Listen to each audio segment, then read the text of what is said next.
flower you pick field, whatever, I'm like blanking, the you pick farm, or if you're just like, in general, I need to be happy, I need something, you're going to get there if you believe you're going to get there, and you have to let go of the how, because anything can really come up and happen.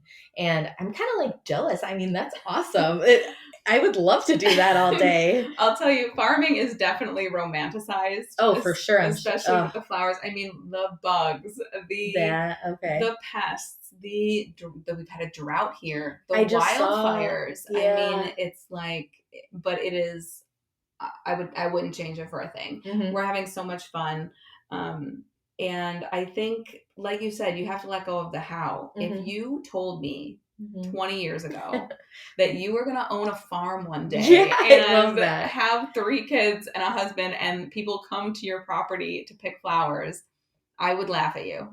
So that all sounds amazing. And I think another thing is, you can be happy but want more. You can be happy and excited for where you are but feel pulled to do more things. And I think that's really where my story has come down to. Like, sure, I've been happy here, but I want to follow this, I want to follow that. And a lot of people are afraid to do that because maybe it won't work out, or maybe it's not the right time. So as far as you going back to like what you said you wanted to do, you've always wanted to be a writer, which is so uncommon to have like a childhood dream be like, you know, something you continue to want your whole life. It sounds like it's meant for you. So what are your thoughts there? Do you have an idea of how you want to pursue that, or what are your thoughts there? I think you hit the nail on the head with timing. Mm-hmm. I think timing, it has never been the right time to pursue it. Now I have all this dental knowledge. I've been doing that for 7 years. I thought maybe I'll write for a dental magazine, you know, someday. Maybe I'll write a flower book, you know. Yeah. Right now, I don't feel ready to fully pursue it because I'm so entrenched in our business and raising the kids.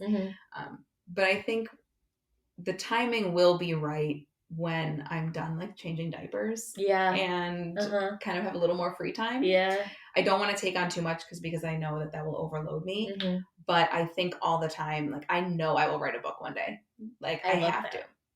Which kind of, it makes me a little restless because I am 32. I do look around at my friends who have great careers and are making great money in their retirement. And, you know, that's something I don't have. And I feel like when I look at myself, like who I think I am or the potential that I have to be, I see myself as 32 with a great career and a great retirement. And Capricorns definitely like value monetary success. So like if I look back on my life, if I don't have monetary success, I don't feel like it will be a successful life. So I definitely want to get there. I think it's funny because you and I kind of had the opposite experience where I'm trying to get back to a 9 to 5 and I want to pivot back there. And I definitely see myself working in like editing or publishing, writing in some way, doing that as a really steady job. But I don't have the time right now. So I kind of just have to accept sitting here in this now instead of chasing the next thing. And I am having fun now. It's a great time with the kids and the farm. And I'm still doing dental hygiene a little bit here and there. But it feels like there is still more to come. Which is totally fair. You can be, you know, really content where you are, but have other roads that you want to go down. And I think that also brings something up. You say you're 32, you're looking around. That is something I have to remind myself all the time, but I feel like I'm always talking to people about how you look around and maybe you're seeing this in another person, but they wish they had what you did, or they're like, oh, I'd give up my retirement if I could be doing this dream or whatever. So it's hard not to compare yourself to others, but if you really think about it, like even people's marriages or relationships, like you can look around. I mean, I'm happy, but for other people, I feel like they're like, oh, I want to be married now.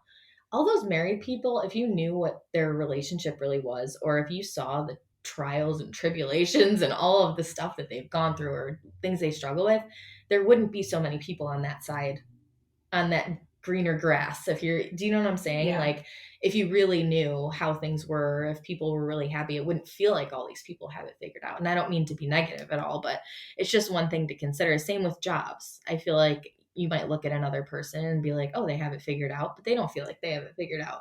So it is really hard not to compare yourself, but. Well, and that's social media, like, in a nutshell. Oh, for sure. Like, the amount that you look around and compare yourself to, well, this person just bought a house and look at how big their house is. And, oh, this person has, is having a baby, and this person's getting married. And you definitely compare yourself to your peers in such a magnified way than like we would have before For sure. social media. Oh, yeah. Life is so different with social media. I can only imagine, like, how you think about yourself is completely different. I just would love to, like, experience how somebody feels about themselves before all of this. Like, even TV and stuff, like, just everything has really changed all of our perspectives and trajectories in life, just seeing all these other things and having all these stimulus. And as somebody who is now trying to become a content creator and have a podcast, it's hard to believe that anybody would want to listen to me or like me, but it also has opened the door to, like, okay, I can do whatever I want. Okay, there are people out there who are doing things that I want to do that don't do it as well as I do, or you know what I mean? So it's a good and a bad thing, the whole social media thing, which I touched on yesterday with somebody about mental health. How would you recommend somebody makes that big pivot? Like, because you can't just be like, okay, tomorrow I'm going to start a flower. Right. You know what I mean? You have to have a plan. Yeah. I mean, you can't jump into something willy-nilly. And I am very good at planning. Like I said, I'm a Capricorn. We love a good plan. The amount of research I did leading up to this decision to be like, okay, I mean, starting a flower farm, it sounds cheap. Yeah. Just some seeds and throw them in the dirt. But it's irrigation. Okay. It's compost. It's netting. It's so many. I feel like I'm missing 100 things that I can't even think of right now. But the amount. A tractor. Yeah. You need a tractor to move the dirt. Yeah. You know? I mean, unless you're going to do it by hand, which on that scale is just not feasible. Sustainable. It's not sustainable.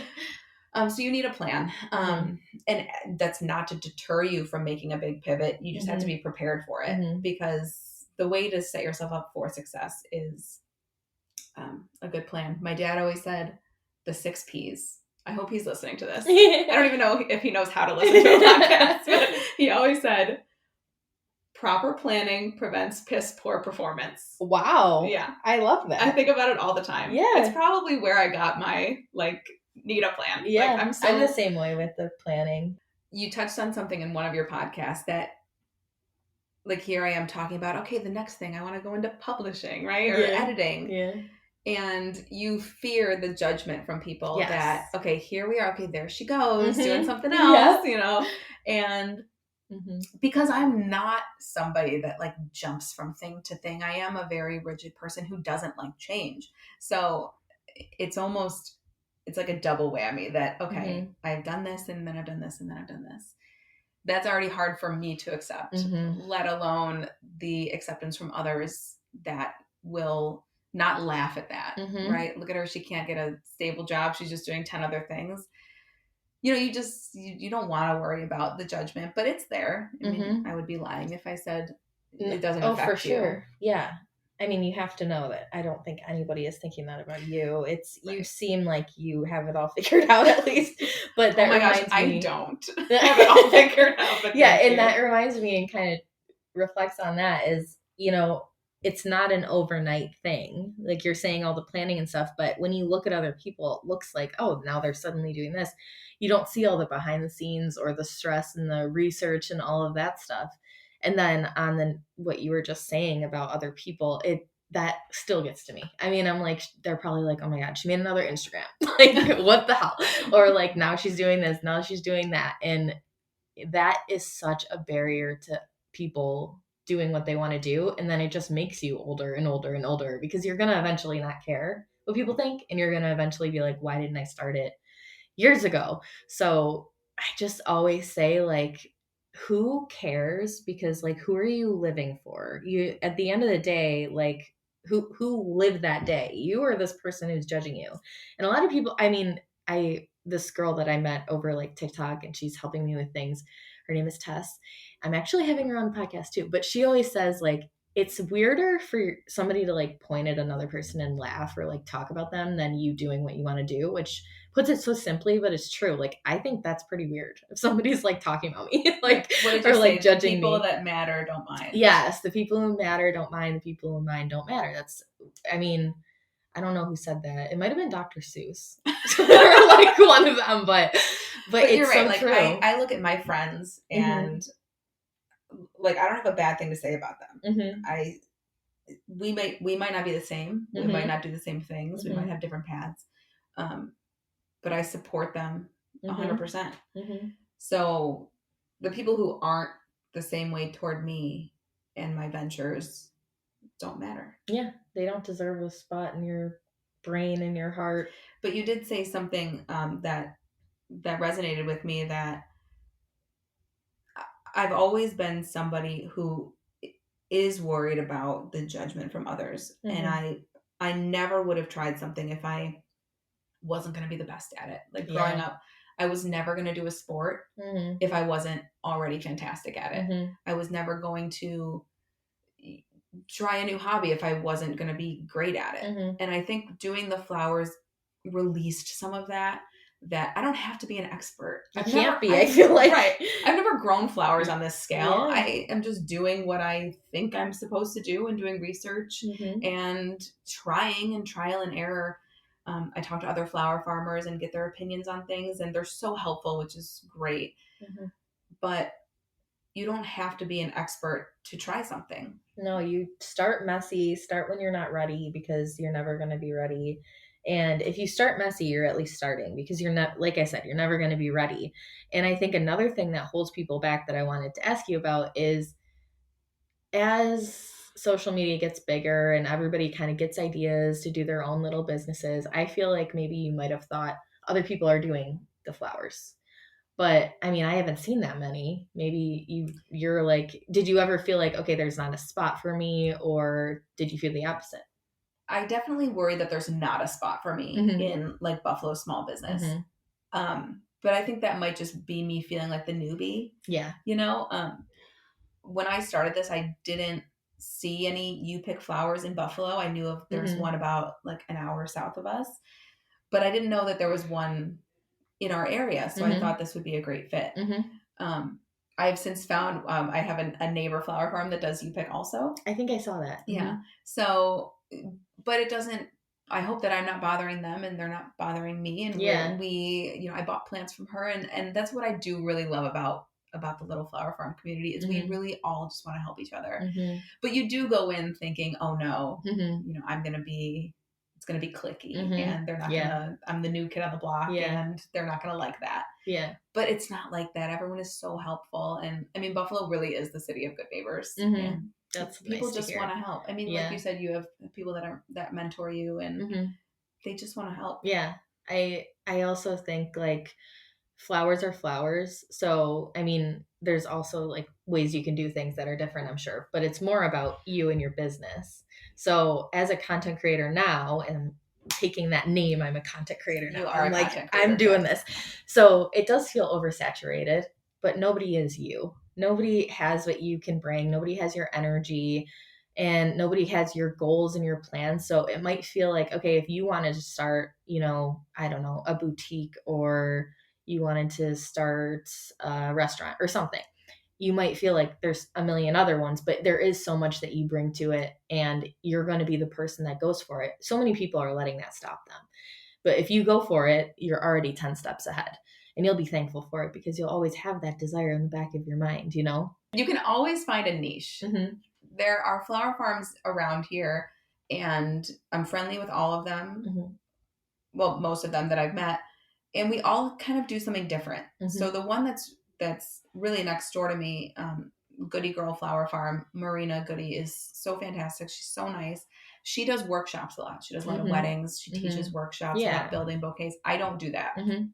And I don't know that I ever will, because I don't think I'm a teacher. Okay. Maybe someday, but I don't feel confident to stand up and like run a class. she's fantastic at it. So that's kind of her thing, and she does an amazing job. Yeah. I'm finding my spot with my flower cart. I feel Love like that. that's something that no one around me is doing. Mm-hmm. So I have my cute little cart, and that's just what I really love the aesthetics of it, and it